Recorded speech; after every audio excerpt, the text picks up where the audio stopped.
Good morning everyone. This is CA Kirti back again for providing you the tips and tricks in preparation of your audit subject for CA inter examinations. As you all know, your exams are approaching, so this is the right time when we give you a quick recap of what we have already done. Because when the exams are coming, you are focused on other subjects also.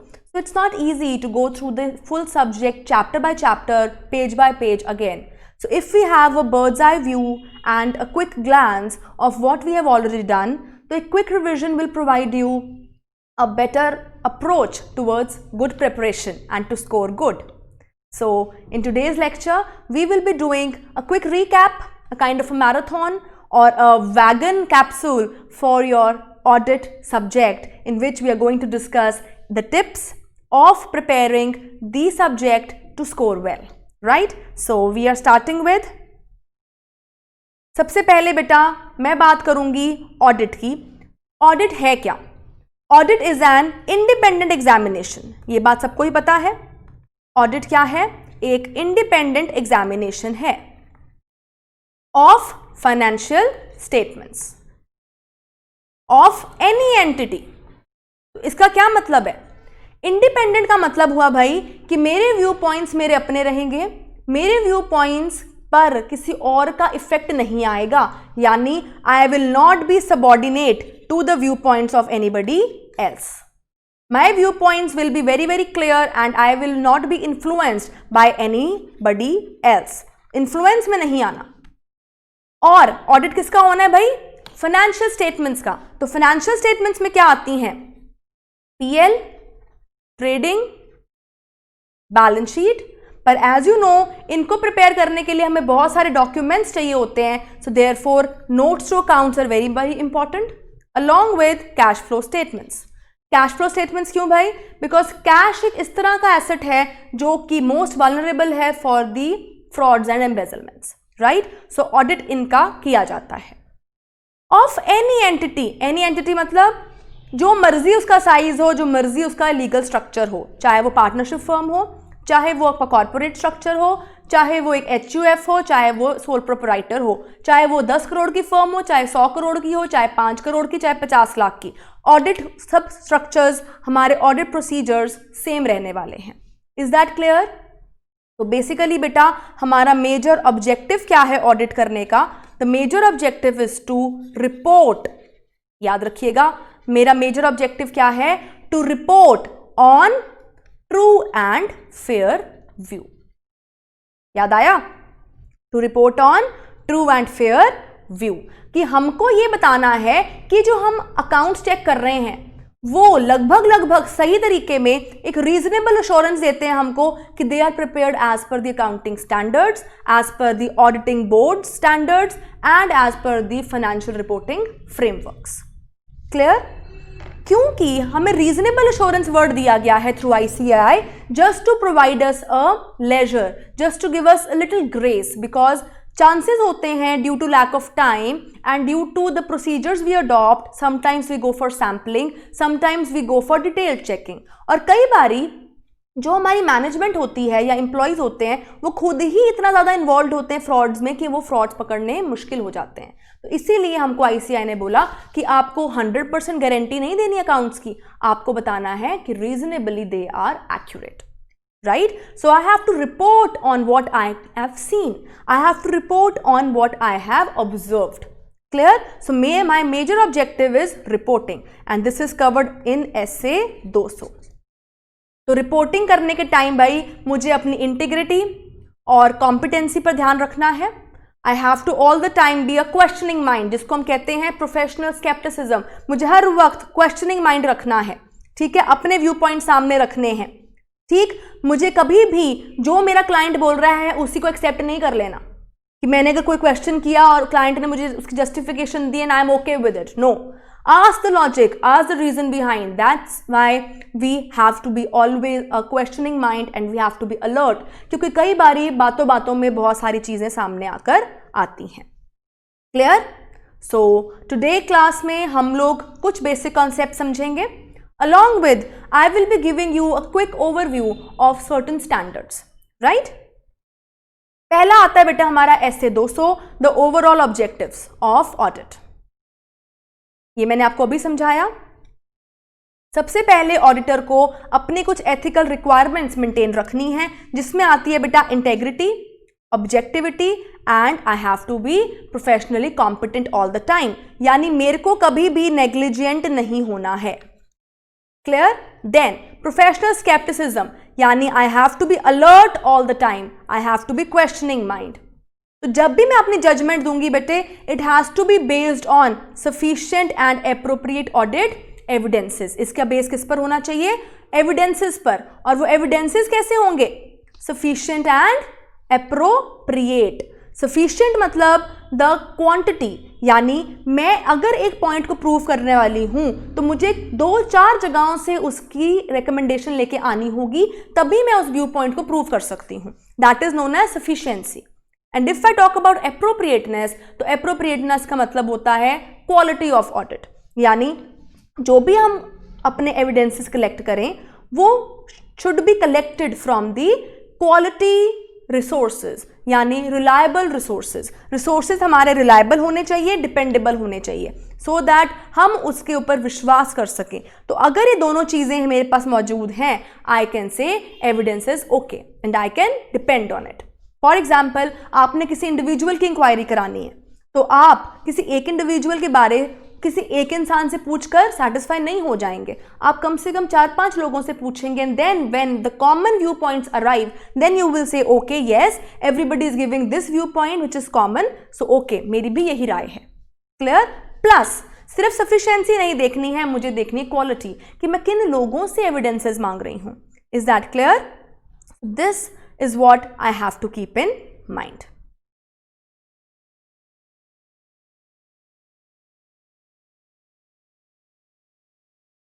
So this is our revision chart which we can go for.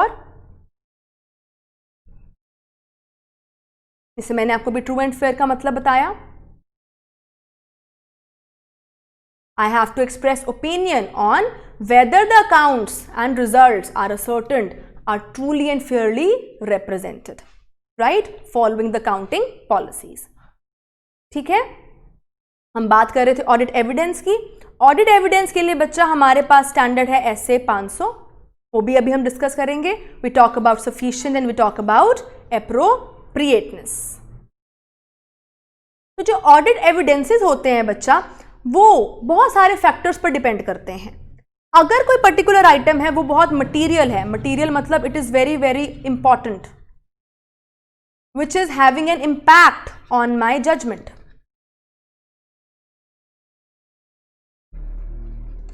अगर कुछ इस तरह की item है तो उसमें मेरे को ज़्यादा डेप्थ में जानकारी चाहिए होगी, और मेरे जो एविडेंसेस होंगे वो मेरे को बहुत ही अच्छे रिसोर्सेज से कलेक्ट करने होंगे if the item is material.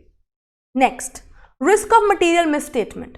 अगर मेरे को ये लगता है कि किसी आइटम में कुछ मिसस्टेटमेंट होने के, कुछ एरर्स होने के रिस्क हैं, then I have to increase my depth of checking in to that. And next, size and features of population.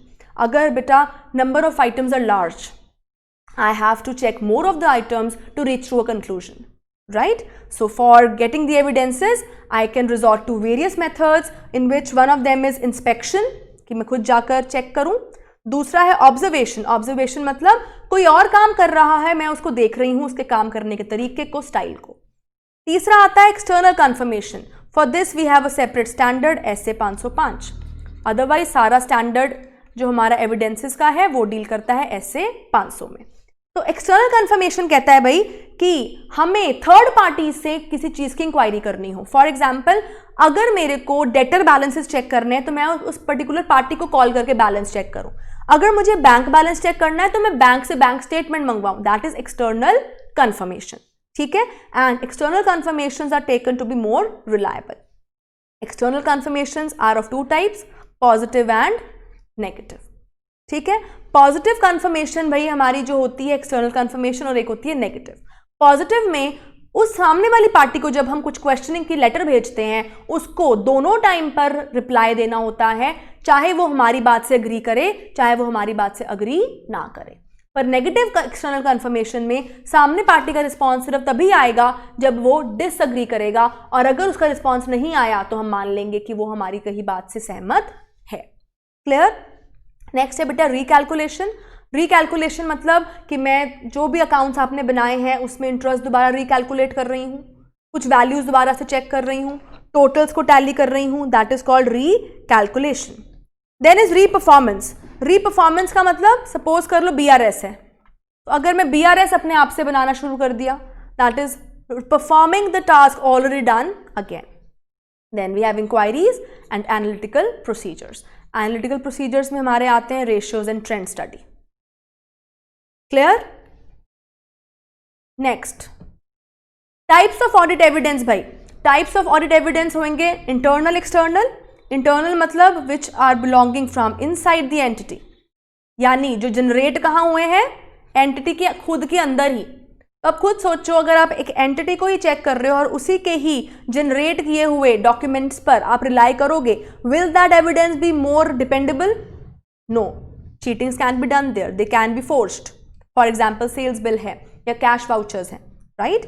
खुद ही बना रहे हैं वो लोग, तो झूठे भी हो सकते हैं। तो देयर बाय वी से evidences collected from external sources यानी outside the entity are more reliable। जैसे कि हमारे हो गए परचेज के बिल्स, इनकम टैक्स डिपार्टमेंट के returns, government documents, they are all external. And then the evidences are visual, documentary and oral. आंखों देखे, कागजी और मुंह से सुने हुए, पर सबसे ज़्यादा रिलायबल होते हैं बेटा documentary, because they can be presented as evidences. Clear? इसके लिए बच्चे हम लोग एक स्टैंडर्ड कर लेते हैं एविडेंसेस, क्योंकि हमने अभी किया ही है पार्ट, तो हम एक स्टैंडर्ड कर लेते हैं SA 500 और SA 505, जिससे कि आपको ये एविडेंसेस के पार्ट्स अभी के अभी क्लियर हो जाएंगे। ठीक है? ऑडिट एविडेंस सबसे पहला हमारा है बच्चे ऑडिट एविडेंस। कह रहे हैं ऑडिट एविडेंस क्या है? It is any kind of an information which is used by the auditor in arriving at a conclusion। जो भी बातों पर मेरा conclusion based रहेगा उसको हम कहते हैं ऑडिट एविडेंस, और नेचर हमने समझ ली इसकी। तो जब हम मैनेजमेंट की हेल्प लेते हैं इन ऑब्टेनिंग दीज एविडेंसेस, उसको हम लोग ऑब्टेन करते हैं थ्रू वेरियस सोर्सेज। जब हम वेरियस सोर्सेज से कोई भी चीज को बेटा कलेक्ट करेंगे तो वो हमारे लिए एक डॉक्यूमेंट्री रिकॉर्ड बन जाएगा। क्लियर? उस केस में बच्चा हम लोगों की कुछ ड्यूटीज आती हैं, whether to rely on that source of audit evidence or not to rely on that source of audit evidence. तो कह रहे हैं भाई कई बारी जब हम एविडेंस कलेक्ट करने जाते हैं तो हमें मैनेजमेंट ही वो डॉक्यूमेंट्स प्रोवाइड करती है। तो अगर वो डॉक्यूमेंट्स मैनेजमेंट ने ही बनाए हुए हैं तो चांसेस हैं कि वहां पर मिस्टेक्स हो सके, but we have to see whether management's integrity is involved. पहले मैं ये देख लूंगी कि क्या मैनेजमेंट अपने रूल्स, रिस्पॉन्सिबिलिटीज और अपनी ड्यूटीज ढंग से कर रहा है या नहीं। अगर मैंने मैनेजमेंट का तरीका देख लिया है कि yes they are following the rules, regulations of financial reporting framework well, then I can easily rely on what the documentations they have provided me. Is that clear? Then जो भी उन्होंने हमें दिया हम उसकी एक्यूरेसी और उसकी कंप्लीशन को ध्यान से चेक कर लेंगे, राइट? और उसके बाद हम हो सकता है कि किसी एक्सपर्ट के किए हुए काम को भी एज एन एविडेंस यूज करें। सपोज करो कि अगर कोई वहां पर इंश्योरेंस क्लेम था तो उसकी वैल्यूएशन के लिए उन्होंने सर्वेयर की हेल्प ली होगी, तो सर्वेयर इज एन एक्सपर्ट, तो उस एक्सपर्ट की भी एक लेटर हेड पर डॉक्यूमेंटेशन आई होगी एज अ प्रूफ, तो उसकी साइंड लेटर हेड को मैं एज अ डॉक्यूमेंट एविडेंस मान सकती हूं, depending upon checking how reliable that expert was. क्या उसका एक्सपीरियंस है, क्या वो एक्सपर्ट इस लायक भी है कि हम उसकी बातों पर विश्वास कर सकें। So we have to check various points. We have to rely on our experiences. We have to check the experiences of the front individuals, and we have to check their qualification and their knowledge in that particular field so that we can rely on what they are presenting to us. It is just like बच्चे different professions. जैसे doctors हैं, chartered accountants हैं, they are professions. As you all know, all these professions are relative in nature. सबका काम depend करता है person to person. तो जब हर इंडिविजुअल अलग तरीके से काम करता है तो we have to have uniformity in the basic structures. For that institutes provide certain standards, ताकि सारे लोग अपने तरीके से जो काम कर रहे हैं पर जब रिपोर्टिंग करें तो एक कॉमनैलिटी आ जाए और यूनिफॉर्मिटी आए, ताकि कोई भी उसको पढ़े और उसको समझ में आ जाए. क्लियर? तो जिस तरह से बच्चे कोई इंडिविजुअल अपने काम में एक्सपर्टीज ऐड करता है, अपने एडिशनल एफर्ट्स लगाता है, तो उसकी प्रैक्टिस उतनी ही एड ऑन बढ़िया वे में चलती है. क्लियर? तो याद रखिएगा भाई, जो ऑडिट है, ऑडिट को आपने एक सब्जेक्ट की तरह नहीं लेना है. Audit is a entire field. It is the basic structure on which are chartered accountancy profession is based. जब हम सीए बन जाते हैं, हमारी प्रैक्टिस का मेजर हिस्सा ऑडिट का होता है. तो ऑडिट को आपने एक सब्जेक्ट नहीं मानना है. ऑडिट एक सब्जेक्ट ना होकर ऑडिट एक फील्ड है. ठीक है भाई? ऑडिट एक फील्ड है जिसमें हम लोगों को अलग अलग फील्ड्स पर ध्यान देते हुए काम करना है. तो audit culminates variety of fields together, be it accounts, be it taxation, law, eco, it can be costing, it can be any subject. Why? Because we have gone there to check something. और check करने के time में गलतियां तभी निकाल पाऊंगी अगर मुझे उन पर्टिकुलर एरियाज की नॉलेज होगी. अगर मेरे को अकाउंटिंग स्टैंडर्ड्स ही नहीं आते होंगे तो मैं किस तरह से बताऊंगी कि इन्वेंट्री AS2 के हिसाब से रिकॉर्ड हुई है या नहीं. तो एक ऑडिटर को बेटा सारे सब्जेक्ट्स की नॉलेज होनी चाहिए. अगर मैं लॉ की बात करूं तो मुझे सेक्शंस का पता होना चाहिए कि कौन से सेक्शन के हिसाब से कितने टाइम लिमिट या क्या रिक्वायरमेंट्स या क्वालिफिकेशंस हैं. अगर मुझे वो नहीं पता होगी तो मैं मैनेजमेंट की डिस्क्रिपेंसीज फाइंड आउट नहीं कर सकती. Is that clear? So this was about SA 500 audit evidences. Next बेटा जो मैंने आपको अभी बताया था SA 505, that was external confirmation. External confirmation मतलब when we obtain evidences from a third party. It's a positive and it's a negative respect. Two kinds of confirmations. Positive confirmation में the third party is asked a question and they are required to respond both ways. यानी if they agree also or if they don't agree, both the time they have to reply. But in negative request they have to reply only if they disagree. तो external confirmation के procedures क्या होते हैं बेटा? सबसे पहले तो ये देख लो कि आपको कौन सी जानकारी हासिल करनी है. उसके बाद किससे हासिल करनी है, select the appropriate third party. Then design your letter, confirmation request or a letter and then send it. उसके बाद हम follow up लेते हैं. उसके बाद हम उसको स्टडी करते हैं and on the basis of that I create my judgements and opinions. Clear? अब इस केस में बच्चे दो बातें आ जाती हैं कि अगर मैं बात करूं पॉजिटिव रिक्वेस्ट की तो उसमें तो वो मेरे से एग्री करे या ना एग्री करे, दोनों में रिप्लाई आ जाएगा, कोई प्रॉब्लम नहीं है. पर कई बार ऐसा होता है कि पार्टी आपको लेटर आपने भेज दिया पर वो बाय चांस आपको रिस्पॉन्ड नहीं कर पाई और वो नेगेटिव कंफर्मेशन थी. तो नेगेटिव कंफर्मेशन कहती है कि रिस्पॉन्स तब आना चाहिए जब आप डिसएग्री करो, पर वो डिसएग्री करता था पर बाय चांस वो मुझे रिप्लाई नहीं कर पाया. So it will not be a helpful tool or an evidence because it is giving me a non reliable information. ठीक है? तो it is giving me less persuasive evidence to rely on. Clear हो गया? Great. Next है बेटा, क्योंकि हमने ये बेसिक्स कर लिए, उसके बाद हमारा आता है, हमें बातें पता लग गई कि ऑडिटर को करना क्या क्या है. ऑब्जेक्टिव्स हो गए, एविडेंसेस कलेक्ट करने हैं, उनको नॉलेज हो चुकी है. यानी we have discussed SA 200, 500, 505. Clear? अब नेक्स्ट आता है भाई कि मेरे को ऑडिट करना है. ये तो मुझे बेसिक बैकग्राउंड पता लग गई ना कि क्या क्या करना है. अब मुझे किसी क्लाइंट का ऑडिट करना है. मेरे पास कोई क्लाइंट आता है, मुझे अप्रोच करता है, तो मैं अगर इस क्लाइंट को पहली बार ही मिल रही हूं तो I have to set certain terms and conditions with him. For that I have to follow SA 210, that is agreeing to the basic structure of engagement conditions, agreeing to the terms and conditions of engagement. तो बेटा जो SA 210 है वो deal करता है आपकी engagement की conditions पर. And engagement is of two types, initial and recurring.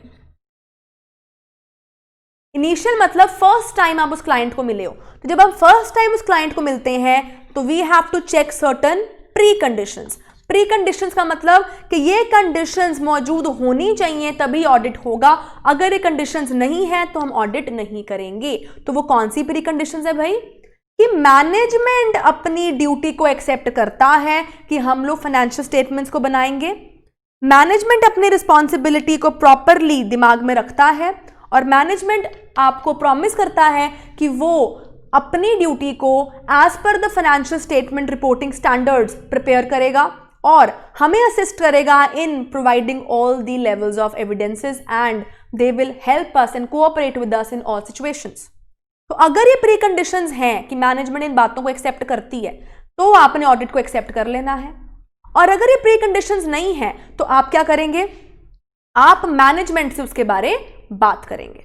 ठीक है, अगर ये प्री कंडीशंस हैं तो ओके, अगर नहीं है then talk to management to modify और टू ऐड दीज कंडीशंस। अगर मैनेजमेंट कर देती है तो एक्सेप्ट कर दो, अगर मैनेजमेंट नहीं करती then don't accept this audit, refuse. Clear? अब दूसरी तरफ आ जाए बेटा रेकरिंग की तरफ। तो रेकरिंग होता है कंटिन्यूअस, यानी मैं पहले भी इसका ऑडिट कर चुकी हूं, अभी मुझे फिर से इसका ऑडिट करना है रेकरिंग ईयर्स में, तो उसमें तो मुझे बार बार कंडीशंस देखने की जरूरत नहीं। तो रेकरिंग के केस में एंगेजमेंट लेटर या एंगेजमेंट की कंडीशंस मुझे दो सिचुएशंस में ध्यान में रखनी है। पहला, या तो कोई रिवीजन हो गई है, कुछ चेंजेस आया कंडीशन में, या दूसरा I need to remind these to the management, क्योंकि मैनेजमेंट बहुत लेजरली ले रही है, मुझे मैनेजमेंट भूल गई है।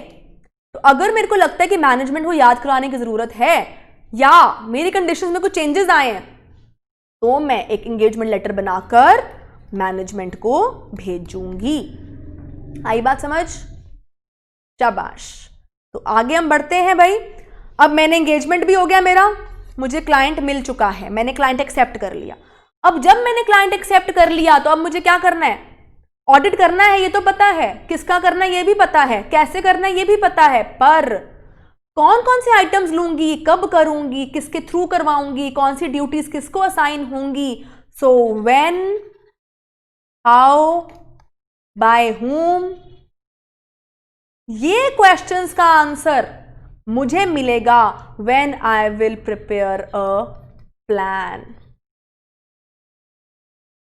जब मैंने ऑडिट एंगेजमेंट टर्म्स मान ली उसके बाद मैं बनाऊंगी भाई प्लान कि इस क्लाइंट का मैंने कौन कौन सी आइटम्स चेक करनी है, ठीक है, और उन आइटम्स को मैंने कितना टाइम लगाना है और किस किस बंदे से मैंने वो आइटम्स चेक करानी है, मैंने अपने कौन से आर्टिकल को कौन सी ड्यूटी असाइन करनी है। So I have to prepare a plan. So plan is the major part of starting an audit, right? जैसे आजकल अब आपके एग्जाम्स का डेज चल रहे हैं, आप लोगों ने भी अपने प्रिपरेशन शेड्यूल्स बनाए होंगे, तो वो प्रिपरेशन शेड्यूल्स क्या हैं? They will give you a road map, they will give you a path to walk on. तो मैप्स और ये प्लान्स जब हम बनाते हैं इससे हमको एक गाइडेंस मिलती है कि हमने कौन सा काम कब करना है, कौन सा काम कैसे करना है और किससे करवाना है। प्लान्स हमें अपने फ्यूचर को असिस्ट करते हैं, हमारे असिस्टेंट्स को भी हेल्प करते हैं to give them a light कि आपने काम किस तरह से करना है। तो it's a kind of instructions, it's a kind of a road map, it's a kind of a guiding light जिसके बेसिस पर हम अपना ऑडिट पूरा का पूरा कंडक्ट करते हैं। और याद रखिएगा प्लान कोई वन टाइम वर्क नहीं है, it is a continuous process. जैसे अभी आपने अपना शेड्यूल बनाया होगा, पॉसिबल है कि वो शेड्यूल प्रॉपरली फॉलो ना हो, तो अब क्या करेंगे? चेंज करेंगे। तो सिमिलरली बेटा जब ऑडिटर भी प्लान बनाता है तो कई बारी due to some unnatural circumstances, due to may be the management's delay or due to some delays by my team, chances are there that my plans do not work as desired. Or sometimes it happens that the items which I have mentioned in my plan, I have taken that item lightly. But when I actually conduct the audit, I can see that item is material, it is important. So then my plan will change. I have to increase my extent of work on it, right? So plans are very important to establish NTE. Nature, timing and extent, कि मैंने अपना audit कैसे करना है, उसकी nature क्या रहेगी, कितने वक्त लगाना है और कितनी हद तक जाना है, कितना स्कोप मुझे अपना इंक्रीज करना है। ये तीनों चीजें कौन डिसाइड करता है? एक प्लान में हम लोग ये सारी चीज़ें डिसाइड करते हैं कि ये सारी आइटम्स जो मुझे मटेरियल लगेंगी उनका मैं डिटेल चेकिंग करूंगी, ज़्यादा टाइम लगाऊंगी, कवरेज ज़्यादा लूंगी, और जो आइटम्स मुझे मटेरियल नहीं लगती हैं I can go through an overall overview of those particular items. Clear? तो ये है बच्चा एक चार्ट जिससे आप आइडेंटिफाई कर सकते हैं एक प्लान कैसे बनेगा। सबसे पहले आप अपनी एंगेजमेंट का स्कोप देख लीजिए कि आपको क्या क्या काम दिया गया है, आपकी एंगेजमेंट लेटर में क्या टर्म्स एंड कंडीशंस हैं, आपका एरिया ऑफ वर्किंग क्या है। अगर आपको सिर्फ कैश फ्लो चेक करने के लिए ऑडिटर बनाया तो आप सिर्फ कैश फ्लो देखेंगे, पर अगर आपको पूरी कंसर्न का ऑडिटर बनाया है स्टैट्यूटरी तो आप सारी स्टेटमेंट्स देखेंगे, right. For example cost audit है तो कॉस्ट ऑडिटर सिर्फ कॉस्टिंग की फील्ड्स को चेक करते हैं, पर जो स्टैट्यूटरी जनरल ऑडिटर्स होते हैं they check the entire financial aspects. So first you have to see the scope, that is what is your area to be covered. उसके हिसाब से आप डिसाइड करोगे अब हम उसको काम को किस तरह से करें। So you will consider the factors which will help you to decide what item is to be checked, how and when. Clear? On the basis of that plan, I will establish an audit program. Audit program बेटा कोई नई चीज नहीं है। जब मैं उस plan को, उस स्ट्रैटेजी को, एक डिटेल्ड प्लान को एक लिस्ट आउट कर देती हूं और फिक्स करके रख लेती हूं as a file format, that is known as audit program. Audit program हमको हेल्प करता है in future audits. For example मैंने इस साल ऑडिट किया क्लाइंट ABC एंड कंपनी का, तो मैंने एक प्लान बनाया था फर्स्ट टाइम, एफर्ट लगा, मेहनत लगी। अब जब मैंने उस पूरे प्लान को फाइल आउट करके रख लिया है एज एन ऑडिट प्रोग्राम, जब नेक्स्ट ईयर मुझे उसका ऑडिट मिलेगा मुझे ज़्यादा एफर्ट नहीं लगाना है, मुझे सिर्फ वो फाइल निकालनी है और उसको रेफर करना है। और it will also help my new article assistants to understand what the entity is all about and how to proceed, how to work। ठीक है, तो ये सब चीजें हमें ऑडिट प्रोग्राम से मिलती हैं। Is that clear?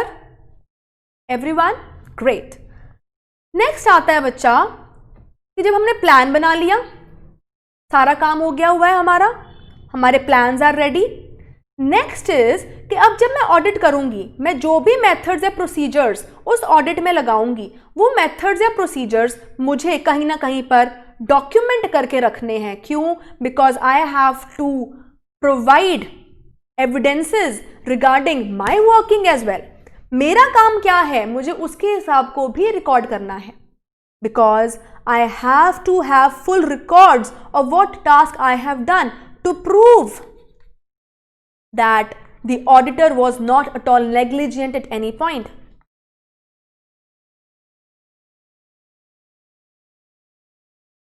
And due care has been taken. तो अगर मेरे को ये चीज अपने लिए प्रूव करके रखनी है तो मेरे को अपने सारे टेक्निक्स, जो भी मैंने प्रोसीजर्स लगाए ऑडिट के, जो भी मेरे को एविडेंसेस मिले, वो सारे मेरे को रिकॉर्ड करने हैं और उसको हम बोलते हैं audit documentation covered by standard 230। तो जो भी भाई मैंने टेक्निक्स लगाए, जो भी मैंने काम किया, मैं डेट वाइज उसको रिकॉर्ड करती चलूंगी। इसके बहुत सारे बेनिफिट्स हैं। पहला तो ये कि ये मेरे काम का एक प्रूफ है that I have done my work.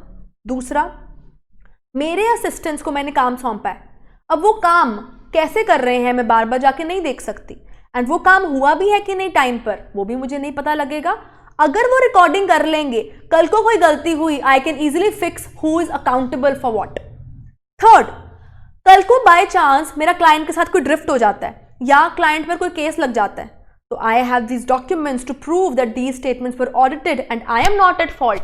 तो it is a safeguard for the auditor.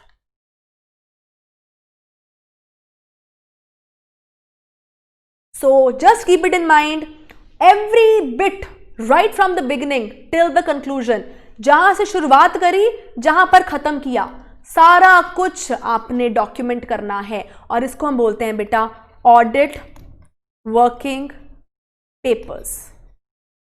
And always remember, it is always the property of auditor कोई भी इंडिविजुअल ये पेपर्स आपसे मांग नहीं सकता, ठीक है? आपको ये किसी को भी दिखाने नहीं है, क्लियर? और जो हमने ऊपर कंडीशंस पढ़ी थी, हमने पढ़ा था auditor has to maintain confidentiality, secrecy, that you are not allowed to show the documents of your client to anybody except in 2 cases, when required by law and when permitted by the client. Same goes with here, मेरे को अपने कागज किसी को नहीं दिखाने, अगर मेरा क्लाइंट मुझसे मांग लेता है तो कोई बात नहीं, मेरी मर्जी होगी तो मैं दूंगी एट माई ओन डिस्क्रिप्शन, और अगर लॉ कहता है कि कोर्ट में पेश करो तो मुझे करने पड़ेंगे, क्लियर? But documentation of auditing, the working papers always remain my property, the auditor's property, nobody can have access to these audit working papers, clear everyone? Great.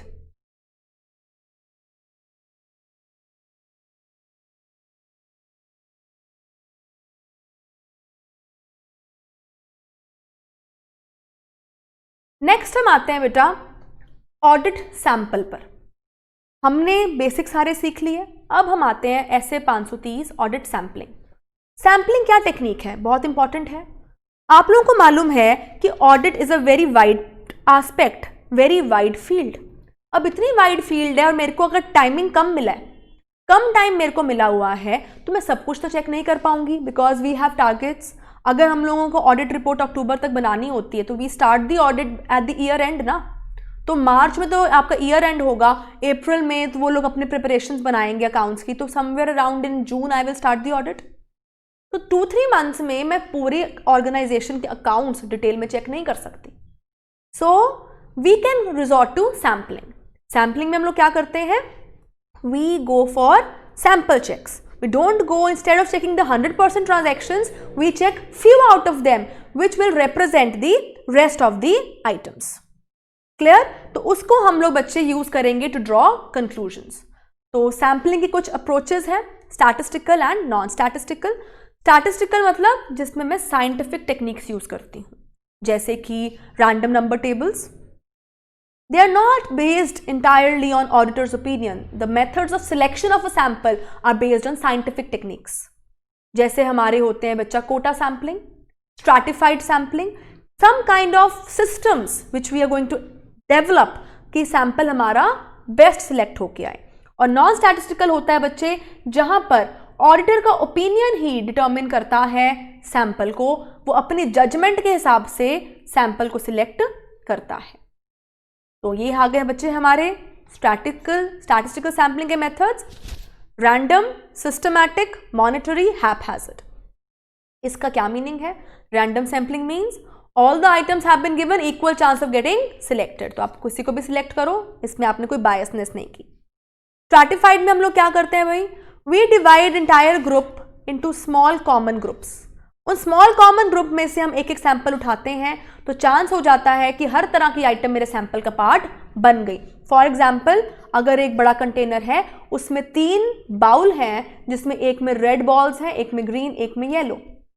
तो अगर मैं इन 3 बाउल्स में से बॉल्स निकालती हूं, तो my this sample will contain red, green, yellow, all the 3 category of balls. This is the benefit of stratified sampling. और अगर मैं सिंपल कर रही होती तो ये थी मेरी पॉपुलेशन, रेड, ग्रीन, येलो सब मिक्स थे। जब मैं सैंपल निकालती थी तो हो सकता था कोई एक आधा कलर इग्नोर हो जाता। That is why stratified is preferable. Then we have block sampling. Block sampling में we select samples from a cluster. हम एक पूरा का पूरा ब्लॉक उठा लेते हैं, like first 10 items, next 10 items, that is block. Then we have बेटा monetary unit sampling. Monetary unit sampling होती है जिसमें जब हम सैंपल सिलेक्ट करें तो results are coming in a monetary amount.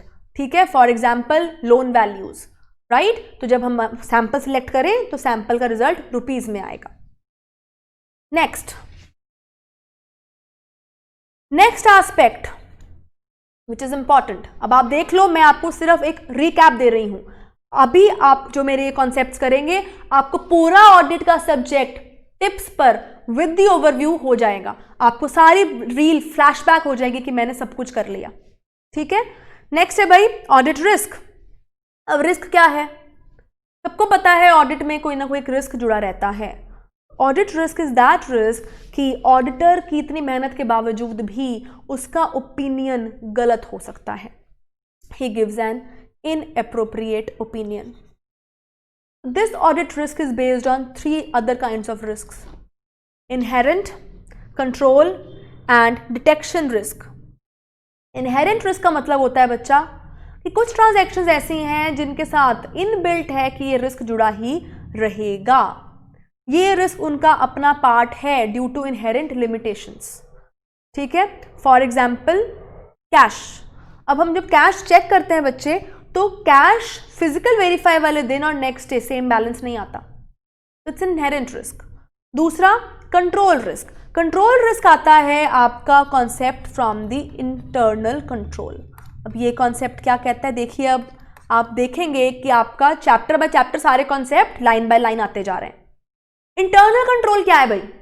Internal control मतलब the controls taken by the management internally that maintain proper confidentiality and competency in preparation of financial statements. इस तरह का काम जो मैनेजमेंट अपने यहाँ पे अडॉप्ट करे, ऐसी पॉलिसीज और प्रोसीजर्स जो अडॉप्ट करे जिससे चांसेस ऑफ फ्रॉड रिड्यूस हो जाए. जैसे कि internal check, work of one gets automatically checked by the other. तो अगर हम इस तरह से काम करें कि ऑर्गेनाइजेशन में चांस ही ना हो गड़बड़ होने का, that is strong internal control. तो अगर इंटरनल कंट्रोल स्ट्रांग है तो मेरे को बहुत डीप में जाने की जरूरत नहीं है, आई एम रिलैक्स्ड. पर अगर इंटरनल कंट्रोल्स वीक है, मैनेजमेंट खुद ही कुछ तरीके से काम नहीं कर रही, उनके कुछ मेथड्स या प्रोसीजर्स ही नहीं है, then I have to go into detail. तो कंट्रोल रिस्क कहता है कि that misstatement could occur due to misunderstanding of an internal control. For example, मैंने सोचा था इंटरनल कंट्रोल स्ट्रांग है और मैंने अपना काम कम कर दिया रिलाई करते हुए, पर एक्चुअली में इंटरनल कंट्रोल स्ट्रांग नहीं था. तो मेरी मिसस्टेटमेंट हो जाएगी, मेरा ओपिनियन रॉन्ग हो जाएगा and vice versa. Clear?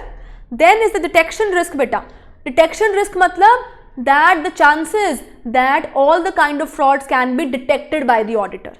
Even after putting so much of effort, there will remain a chance that certain misstatements remain undetected. So all these 3 risks when are combined give us a major risk called audit risk. Clear?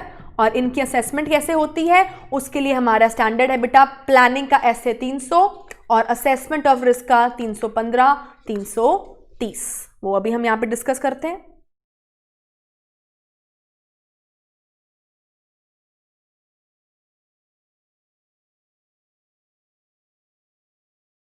SA 300 ये planning का standard है. Planning मैंने आपको detail में सारी अभी करा दी. Then we have SA 315 identifying the risks.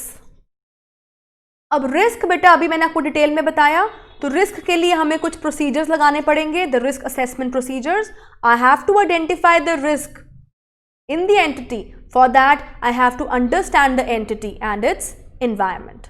Clear? जिसके में मैं करूंगी क्या? I will inquire from the management. I will do analytical procedures, ratios and trend analysis and I will even observe and inspect. Clear? जब मैंने environment और entity को understand करना है बच्चे, उसके लिए मेरे को knowledge of the client होनी बहुत ज़रूरी है. तो उसकी knowledge लेने के लिए मैं help ले सकती हूँ of the inquiry of that particular industry, of the rules and regulations applied to that industry, how it is working, what is their ownership structure, what kind of investments they are into, what kind of strategies they do and what is their internal control. Clear? On the basis of these, अब ये जो हमारी risk of material misstatement है RMM, ये 2 levels पर होती है, financial statement level and assertion level. Financial statement level मतलब जो अकाउंट्स मेरे हाथ में आए उन एंट्रीज में कोई गड़बड़, उन ट्रांजैक्शंस में कोई गड़बड़. ठीक है? और दूसरा आ गया बेटा असर्शन लेवल, यानी मैनेजमेंट की स्टेटमेंट्स में कोई गड़बड़. तो ये दोनों चीज़ों का रिस्क मुझे असेस करना है और ये दोनों चीज़ें ही मेरे को हेल्प करती हैं to decide nature, timing and extent of my audit. Clear हो गया? तो जब बच्चा मैंने ये असर्शंस चेक करनी है तो मेरे को देखना है एंट्रीज की वाउचिंग एंड वेरिफिकेशन पे ध्यान देना होगा. How they occurred, how valid they are, their accuracy, their cut off. Clear? अब दूसरी तरफ आ जाते हैं बच्चे, ये तो था मैनुअल एनवायरनमेंट। अब आप लोगों को पता है आजकल सब कुछ ऑटोमेटिक चल रहा है, कोरोना वायरस ने तो हम लोगों को बिल्कुल ऑटोमेटिक जोन में डाल दिया। तो क्योंकि अब हमारा ये सारा कुछ हो गया है ऑटोमेटेड जोन, तो हमारे जो अकाउंट्स हैं they are also computer assisted. तो ये जो हमारा कंप्यूटराइज्ड इंफॉर्मेशन सिस्टम है, कंप्यूटराइज्ड ऑटोमेटिक सिस्टम है, उसके अलग अलग तरह के सिस्टम्स होते हैं और उसमें अलग अलग तरह के रिस्क भी इन्वॉल्व होते हैं, because we are now relying on a machine and machine is made by man. उसमें हुई है प्रोग्रामिंग। अब उसके प्रोग्रामिंग में अगर एरर्स आए तो हमारी रिपोर्टिंग भी एरनियस हो सकती है। So I have to check the changes made in the systems in preparation of accounts. Clear?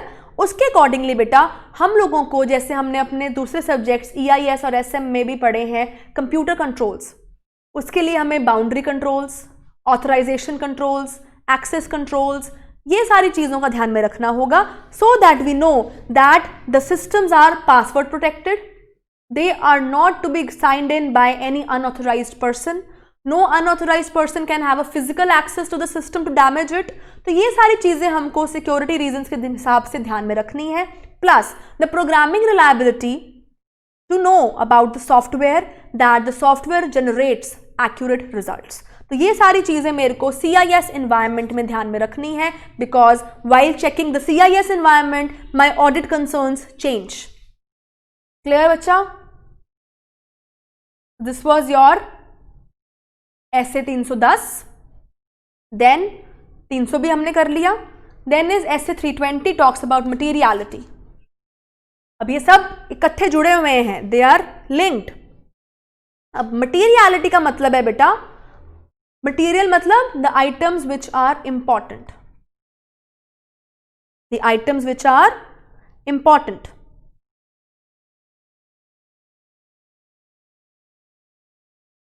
वो आइटम्स जो कि हमारे लिए इंपॉर्टेंट हैं और जिन पर हमारा डिसीजन बेस्ड है। अब जिन पर हमारा डिसीजन बेस्ड होगा बच्चे, तो वो चीज को तो हमें ध्यान में रखना होगा। तो अगर बच्चा कोई ऐसी आइटम्स हैं जिस पर हमारे डिसीजंस बेस्ड हैं, जिस पर हमारे जजमेंट्स बेस्ड होंगी, वो आइटम्स को हमें ध्यान से चेक करना है। तो ऑडिटर क्या करता है, एक परफॉर्मेंस मटीरियलिटी को दिमाग में रखता है। परफॉर्मेंस मटीरियलिटी मतलब ऐसी कुछ आइटम्स जिसका एक ऑडिटर एक स्टैंडर्ड बना लेता है कि फॉर मी अगर वैल्यू 10 लाख तक की है तो मैं उसको मटीरियल मानूंगी, so I will check all the items more than 10 lakhs, but this materiality can be revised. अगर मेरे को ये लग रहा है कि कुछ फ्रॉड मुझे 2-4 लाख के ट्रांजैक्शंस में मिले हैं, तो I will reduce the materiality level, ताकि मेरे को ज्यादा नंबर ऑफ ट्रांजैक्शंस कवरेज में आए। और अगर मेरे को लग रहा है कि ठीक है सब, तो I can increase the materiality level to reduce my workload. Is that clear? So this is how materiality level is set by the auditor. For example, by studying the background of the entity, मैंने उसका knowledge ले लिया, उसका working operations पढ़ लिए, उसके internal controls देख लिए, सब कुछ मुझे पता है। If I have an opinion that management is working well with all the work, उस केस में मैं मटीरियलिटी लेवल को इंक्रीज कर लूंगी। Let's say I will check all the transactions increasing 10 lakh, तो मेरा वर्क स्कोप कम हो जाएगा because I will be covering less number of transactions. But if I see that management is not working properly and there are chances that major of the transactions would be in doubt, so I will reduce the performance materiality and I will increase the number of transactions I want to check. Clear? So these were about your standards. Next, अब हम आ जाते हैं भाई internal control पे। Internal control आपको मैंने अभी बताया, these are the processes which are adopted by the management to provide assurance that they are achieving and performing their tasks well as per the quality financial reporting, to provide effective and efficient reports. पर यहाँ पर हम लोग internal controls पर fully rely नहीं करते because we have to keep the check on the inherent limitations as well. Clear हो गया? इंटरनल कंट्रोल को चेक करने के कुछ methods, I can go for narrative record, जहां पर मैं एक डिस्क्रिप्शन ऐसे टाइप ऑफ लेती हूं from the clients, a checklist where I put series of questions and they have to fill it up. I will go and fill the questions. Yes and no, जिसमें मेरे को answers मिल जाएंगे कौन से methods वो adopt कर रहे हैं और कौन से मेथड्स वो अडॉप्ट नहीं कर रहे हैं. Then we have a questionnaire. Again, it's a kind of a checklist series of questions. The difference in two is this is filled by the auditor's team. ये कौन भरेगा? उनके पास जाकर ऑडिटर की टीम भरेगी, और क्वेश्चनर तो हमारा क्लाइंट हमें फिल करके देगा. तो क्वेश्चंस येस नो में आएंगे, जिससे हमें जजमेंट मिल जाएगी कि these things are available there, present there, and these methods are missing. Clear? अब इसी इंटरनल कंट्रोल का ही एक पार्ट है इंटरनल ऑडिट. मैनेजमेंट चाहे तो कंटिन्यूअस बेसिस पर एक इंडिविजुअल को रूटीन में कंसर्न का ऑडिट करने के लिए, मिस्टेक्स ढूंढने के लिए, एग्जामिनेशन करने के लिए अपॉइंट कर सकती है. Entirely the part of management, ताकि जब मेन ऑडिटर आए, स्टैट्यूटरी ऑडिटर, वो ज़्यादा गलतियां ना निकाल पाए, क्योंकि उसका रिजल्ट, उसकी रिपोर्ट फाइनल मानी जाएगी. तो उससे बचने के लिए अगर हम पहले से ही एक बंदे को अपॉइंट कर ले जो कि रूटीन में ही मेरी गलतियां निकालता जाए, तो मैं मेजर एंड के रिजल्ट के लिए तैयार हो जाऊंगी. तो उसको हम कहते हैं बेटा internal audit. It is an independent management function. Word आपने देख लिया, है इंडिपेंडेंट, पर फंक्शन किसका है? Management. It involves a continuous approach of investigating and examinating the working done by the management, and it will also suggest improvements. Statutory auditor यानी हम जो ऑडिटर्स हैं, हमारा काम इंप्रूवमेंट्स बताना नहीं है. We just have to report. मैंने आपको स्टार्टिंग में बताया है हमारा मेजर ऑब्जेक्टिव क्या रहेगा? रिपोर्टिंग. पर इंटरनल ऑडिटर्स का ऑब्जेक्टिव साथ ही साथ रहता है इंप्रूवमेंट्स कराना, ताकि जब हम वहां पर चेक करने जाएं तो गलतियां कम से कम निकलें. ठीक है, ग्रेट. अब भाई इंटरनल ऑडिट की एप्लीकेबिलिटी किस किस को है, ये इंपॉर्टेंट है आप लोगों के लिए. एप्लीकेबिलिटी, बिकॉज इसके लिए क्या होता है, sometimes you get case studies. अब केस स्टडीज में स्ट्रक्चर बना दिया जाएगा और बोल दिया जाएगा नीचे कोई क्वेश्चन की इंटरनल ऑडिटर वाज अपॉइंटेड. अब उस केस में आपने जज करना होगा कि क्या इस एंटिटी को इंटरनल ऑडिट एप्लीकेबल था भी, तो उसके लिए आपको रूल्स पता होने चाहिए. तो इंटरनल ऑडिट कंपल्सरी है भाई for every listed company which is listed on a share market, और पब्लिक कंपनी जो अनलिस्टेड है उसकी, जिसकी paid up share capital 50 crore rupees से ज्यादा होगी ड्यूरिंग द पिछला फाइनेंशियल ईयर, और या उसकी टर्नओवर होगी 200 करोड़ से ज्यादा. तो अगर आपकी paid up share capital 50 crore से ज्यादा रही है या आपकी सेल्स टर्नओवर 200 करोड़ से ज्यादा रही है, तो आपको इंटरनल ऑडिट कराना पड़ेगा अगर आप एक अनलिस्टेड कंपनी हो तो. ठीक है. और अगर आपके लोन्स या बोरोइंग्स जो है 100 करोड़ से ऊपर एक्सीड कर जाते हैं और डिपॉजिट्स 25 करोड़ के ऊपर, तो 4 कंडीशंस हो गई. Any of these unlisted public company के लिए paid up share capital 50 crore से ज्यादा, ठीक है, टर्नओवर 200 करोड़ से ज्यादा, लोन्स बोरोइंग्स जो आपके 100 करोड़ से ज्यादा, और आउटस्टैंडिंग डिपॉजिट्स 25 करोड़ से ज्यादा. अगर इन चारों में से एक भी कंडीशन लग गई तो आपको इंटरनल ऑडिट कराना पड़ेगा. Because in all these conditions you can see you are more answerable to public because public money is involved in your work. Next, और किसको कराना है भाई? हर प्राइवेट कंपनी जिसकी टर्नओवर है 200 करोड़ और मोर, और लोन्स और बोरोइंग्स हैं उनके 100 करोड़. अब आप देखोगे भाई इसमें कंडीशंस ये दो जो हैं तो बिल्कुल पब्लिक कंपनी जैसी, पर इसमें वो paid up share capital deposit वाली क्यों नहीं है? Yes, you have the answer because private companies cannot issue anything in public, right? उनको पब्लिक इशू की मनाही है, इसीलिए आपको लर्न करने के लिए आसानी है. सारी लिस्टेड कंपनीज इसमें आएंगी. दूसरा, पब्लिक अनलिस्टेड कंपनी वो जिनको 4 कंडीशंस लगती हैं, और प्राइवेट कंपनियां वो जिनको डिपॉजिट और शेयर कैपिटल की कंडीशन को छोड़ के सेम पब्लिक कंपनी वाली कंडीशंस लगती हैं. क्लियर हो गया? नेक्स्ट है बच्चा हमारा procedure vouching verification. It's very simple. Vouching मतलब ट्रांजैक्शंस को चेक करना, ठीक है, और वेरिफिकेशन होता है एसेट लायबिलिटीज को, बैलेंसेस को चेक करना. तो वाउचिंग में हम लोग देखते हैं बच्चा, आप एक चीज याद रख लीजिएगा, जो हमारे ऑडिट प्रोसीजर्स होते हैं, मैं आपको ऊपर दिखा देती हूं.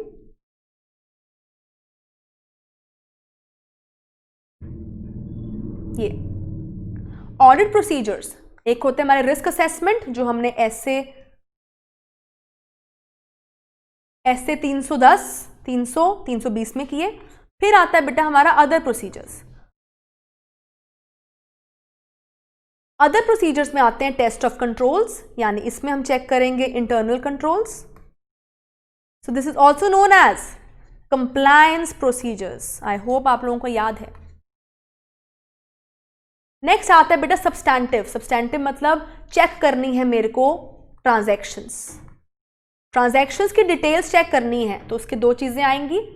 अगर ट्रांजैक्शन का चेक करना है डेट और डॉक्यूमेंटेशन तो उसे कहते हैं वाउचिंग, और अगर एसेट लायबिलिटी के बैलेंस तो उसे कहते हैं वेरिफिकेशन. ठीक है. और एक और हमारे आते हैं एनालिटिकल प्रोसीजर्स, जिसमें हमारे रेशियोज एंड ऑल आती हैं.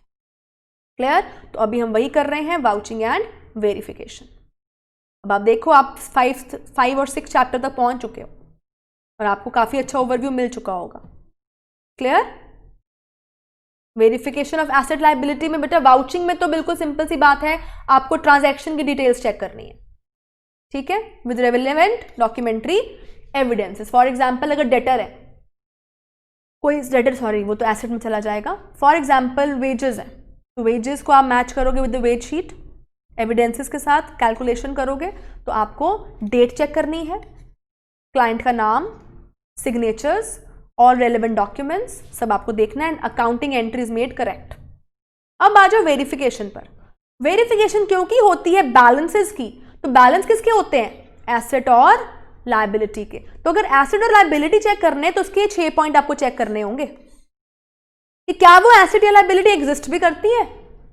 अगर एग्जिस्ट करती है तो ओनर कौन है, क्योंकि बेटा हम वही एसेट दिखा सकते हैं जिसको हम मालिक हों. तो कई बार बैलेंस शीट को विंडो ड्रेस किया जाता है.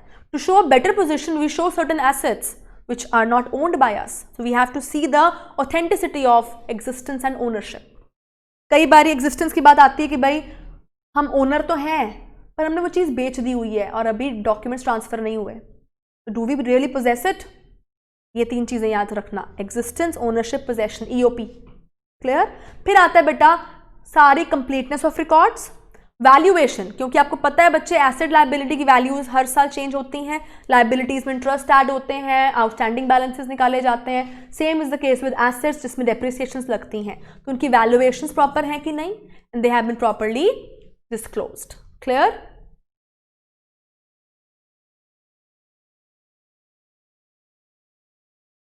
डन बच्चा. नेक्स्ट आता है बेटा हमारा कंपनी ऑडिट.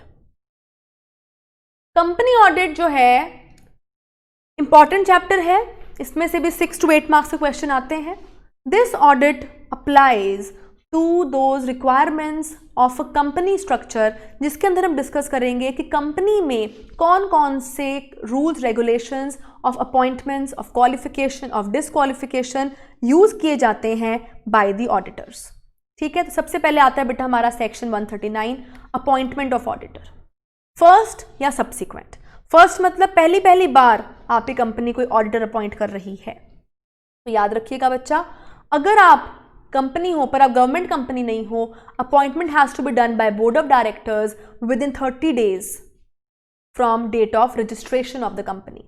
और अगर वो नहीं कर पाता तो फिर members in the extraordinary general meeting within 90 days उसको अपॉइंट करेंगे. और ये वाला बंदा कब तक ऑफिस होल्ड करेगा? Till the conclusion of first AGM. तो ये बंदा अभी अपॉइंट हुआ है, इसकी टर्म कब तक रहेगी? जब तक हमारी कंपनी की पहली एजीएम नहीं हो जाती, यानी द नेक्स्ट 15 to 18 months.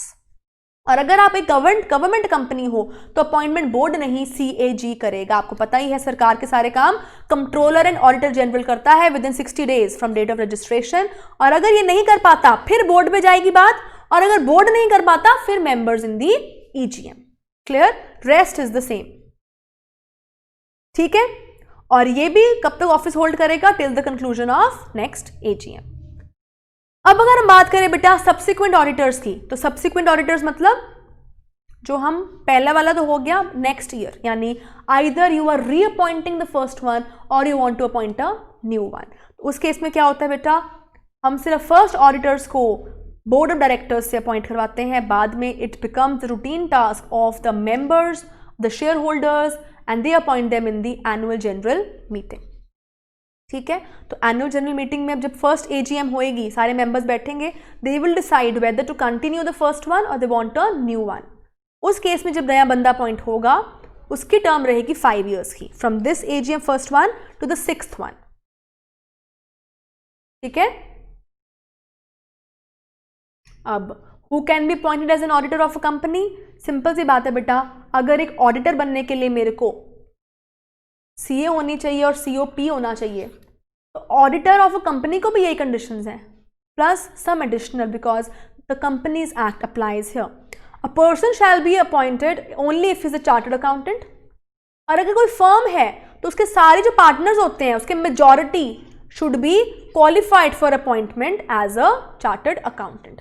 यानी एक सीए एक कंपनी का ऑडिटर बन सकता है, और अगर कोई पार्टनरशिप फर्म को बना रहे हो तो उसके majority of the partners should be chartered accountants. And who are disqualified, this is important.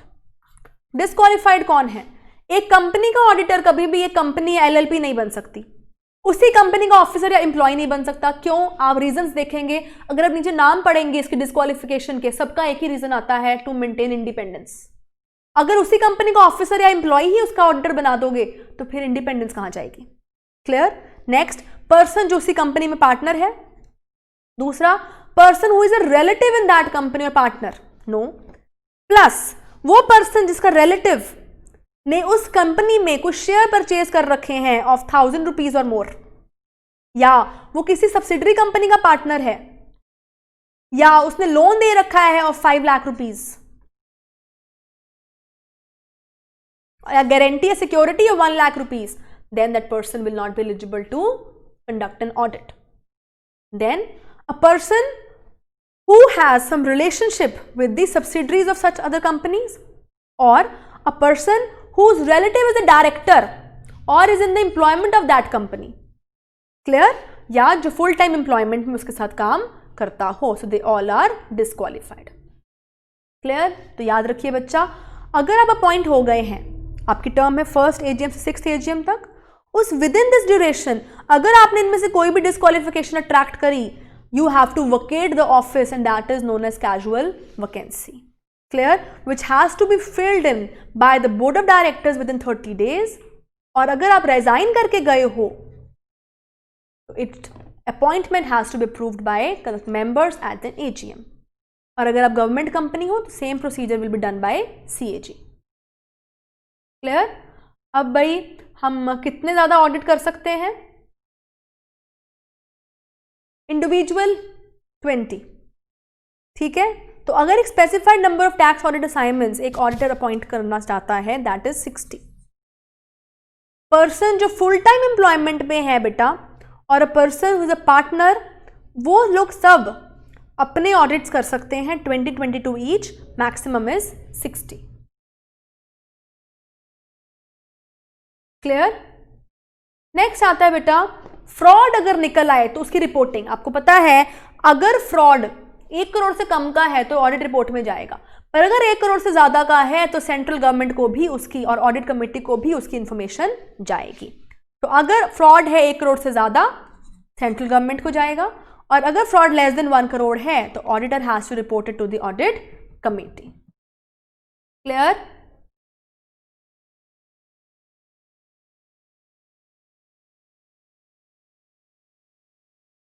अब नेक्स्ट बात आती है बेटा कारो की।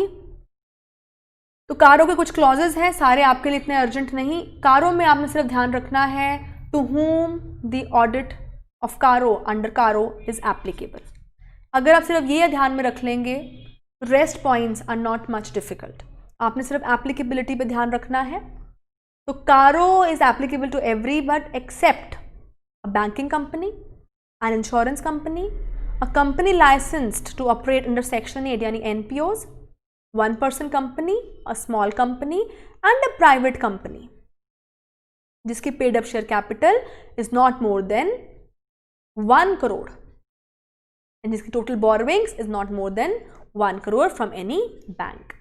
इनके अलावा कारो लगाया जाता है। Clear? कारो specifically exempts all of them।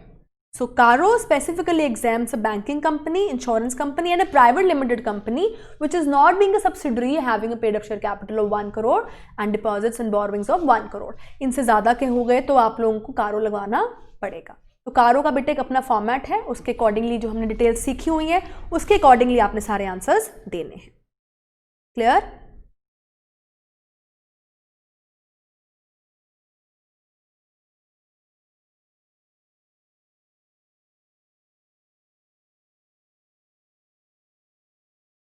Next है बच्चे ऑडिट ऑफ डिफरेंट एंटिटीज। अब आप देखो हम लोग बिल्कुल लास्ट में आ चुके हैं, इसके बाद मैं आपको कुछ स्टैंडर्ड्स कराऊंगी and then will wind up.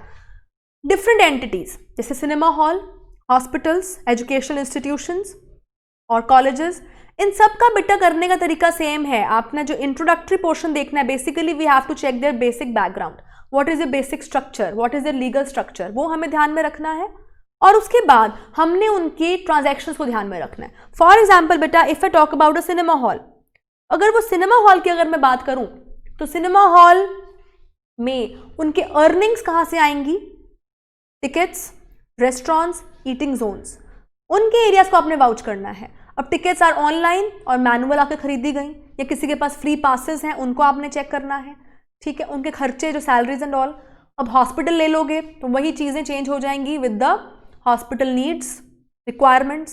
School है तो school fees, concessions, price distribution, इन सब की बातें होंगी।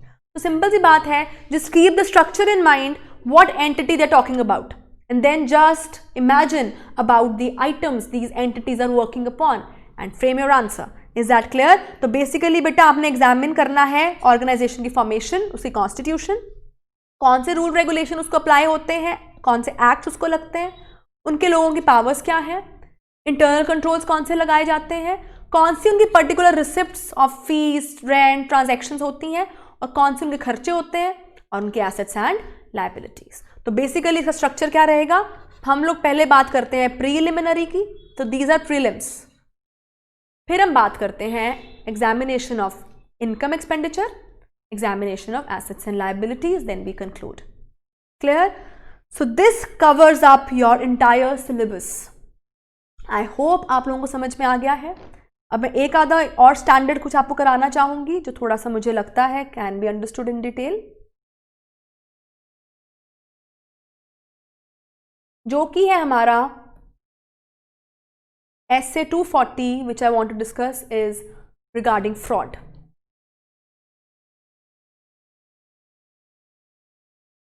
आपने इतनी अगर समरी सुन ली तो आई थिंक आपको काफी पोर्शन क्लियर हो जाएगा रिगार्डिंग ऑडिट रिविजन, आपको मेजर पॉइंट सारे समझ में आ जाएंगे।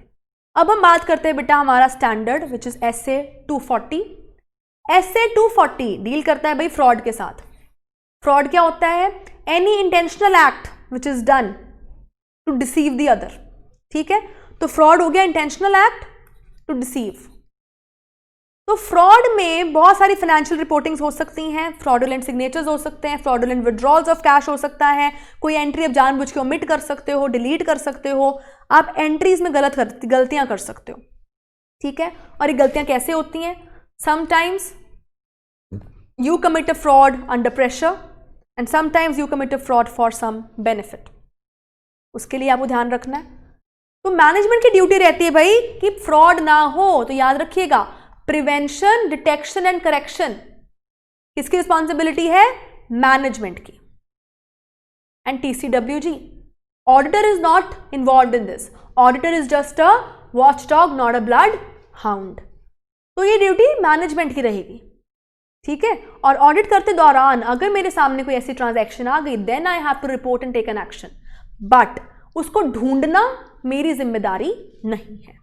Clear? I just have to obtain a reasonable assurance that the financial statements as a whole are free of material misstatements. Clear everyone? So this was all about a quick recap of all the concepts, major concepts of auditing. It is giving you a bit taste of what an audit is all about. मैं थोड़ा सा आपको बेटा marks का weightage यहां बता देती हूं। जैसे कि हमारा जो है ऑडिट का कॉन्सेप्ट, उस केस में हमारे जो चैप्टर्स हैं वो इस तरह से डिवाइडेड हैं। जो हमारे इंट्रोडक्टरी चैप्टर्स हैं बच्चा, that is intro to audit, then we have strategy and plan, audit evidence, sampling और इंटरनल कंट्रोल। ये हमारा मेजर पोर्शन कवर करता है, यानी 30 to 40 मार्क्स इन चैप्टर्स में से आते हैं, ठीक है। देन आ जाता है बेटा हमारा EDP ऑडिट, जिसको आज के एनवायरनमेंट में हम लोग बोलते हैं CIS ऑडिट, यानी ऑडिट इन कंप्यूटराइज्ड एनवायरनमेंट। ये चैप्टर वाउचिंग वेरिफिकेशन, इसमें से आपका बेटा 10 to 15 मार्क्स का पेपर आता है, ठीक है, जिसमें वाउचिंग वेरिफिकेशन में से एंड क्वेश्चंस कैसे आपको आते हैं, they will give you some items below, you have to vouch and verify those items, right. Then we are left with बेटा company audit and special audit, जो हमारा स्पेशल एंटिटीज का है। इसमें से भी आपको 10 to 15 मार्क्स का एक्सपेक्टेड रहता है, क्योंकि स्पेशल ऑडिट के डायरेक्ट क्वेश्चंस आ जाते हैं, that audit the following items, hotel और सिनेमा हॉल, ऐसे आ जाएगा 5 मार्क्स ईच। और आपको पता है MCQs वगैरह भी इस बार ही बहुत आने वाले हैं, तो MCQs and true false will give you an edge, they will help you to take exemptions, right. तो ये हो गया हमारा। अब आखिरी जो बचा हमारा बच्चे, दैट इज ऑडिट रिपोर्ट, जिसमें कारो भी आती है, ठीक है, इसमें आप 30 to 50 लेके चलिए। ऑडिट रिपोर्ट और कारो में से भी हमारा 10 to 15 मार्क्स का वेटेज है। क्लियर हो गया? तो this is how your entire syllabus is based. ये हमारे मेजर चैप्टर्स हैं जिस पे आपने बहुत ज़्यादा ध्यान देना है। Clear? So I hope you all are all geared up to prepare for your next examinations, right. So आप इसको अच्छे से प्रिपेयर करेंगे and all the tips which we are having, we must have them on our finger hands, on our fingertips, so that we can be prepared well. आपको मैं एक बात बता दूं बेटा कि जब हम CA के कोर्स में आते हैं तो हमने इस कोर्स पे इतना अच्छे से फोकस करना है दैट हमें पूरा मोटिवेटेडली इस कोर्स को क्लियर करना है। और ऑडिट एक ऐसा सब्जेक्ट है जिसमें आपको अपने बाकी सारे सब्जेक्ट्स का टेस्ट आएगा। अभी जब हम कोई बात कर रहे हैं एसेट्स की, लायबिलिटीज़ की, दिस इज अकाउंट्स। अगर मैं बात कर रही हूँ सेक्शंस की, दैट इज लॉ। अगर मैं एनवायरनमेंट की बात कर रही हूँ, दैट इज इकोनॉमिक्स। तो अगर मैं कोई भी बात करूंगी ऑडिट में, वो मुझे अपने सारे सब्जेक्ट्स का टेस्ट देगा। तो audit will culminate all the subjects together, it is a field in all. तो इसको आपने बहुत ध्यान से पढ़ना है, एंजॉय करना है। And I hope and I wish everybody a very good day, good luck for your exams and prepare well. And we hope to see all you chartered accountants in aspiring ways in achieving new heights. See you again. Bye-bye.